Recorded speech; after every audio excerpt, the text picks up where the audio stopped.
Hi everyone, 12 News meteorologist Stephen Matrograno here with a Weather Now update for you. Looking outside Narragansett Town Beach, still very busy, nice crowd here.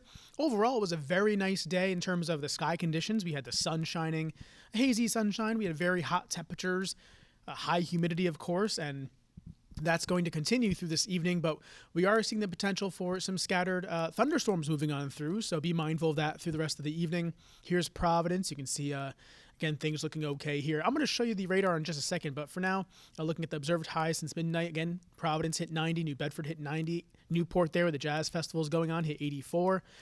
This is the current temperature map now, 79 in Newport, 86 in Providence, so you can see those temperatures on the still very warm side, but definitely, dropping a bit.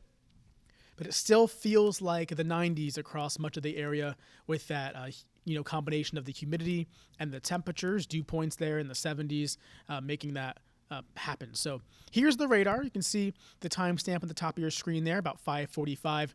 Scattered showers and downpours off to the west in parts of Connecticut, but there have been some that have been popping up over eastern Connecticut and even over our area.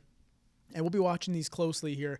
Any storm that forms could, of course, bring brief heavy rain and some damaging winds in any of the storms that do form. So, again, if you hear thunder, get some shelter and wait it out if you are caught in a storm that's passing on through.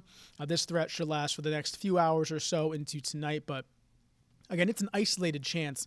Not everyone's going to see a thunderstorm. The big complex of storms off to the west across New York City, the tri-state area down in southwestern Connecticut, where a severe thunderstorm warning has been issued for that area. So, again, the main threat is to the west of us, but certainly this area is capable of bringing some, downpours and thunderstorms to us. But for tonight, looking at that shower storm chance through the evening hours, warm, humid overnight, isolated shower chance continues, fog overnight as well. And just as in about 5 o'clock today, tropical storm Debbie has formed, winds of 40 miles per hour, moving northwest at 15 miles per hour. It's located north of Cuba. The center is north of Cuba, but south and west of the Keys there in Florida, the Florida Keys. And it'll be moving generally northwest in the eastern Gulf of Mexico. And it's going to be making landfall somewhere in the Big Bend area of Florida. And it's expected to be as a hurricane, Category 1 hurricane at landfall. And then it takes the path over the southeastern U.S. and off the Carolina coast before making potentially a second landfall as a tropical storm. Where it goes from there, you can kind of see that big circle there for the map.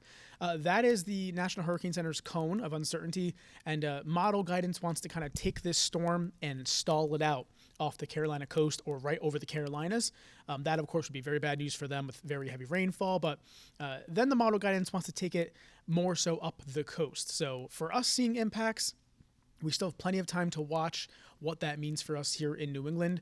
But model guidance is hinting that this system would ride up the coast and maybe bring us some tropical rains from it. But again, a long way to go with that. That wouldn't be until potentially next weekend or end of next week. So plenty of time to watch this system as we go forward in time. But that's your latest Weather Now update on this Saturday evening. Thank you for tuning in, and we'll talk to you soon. Take care.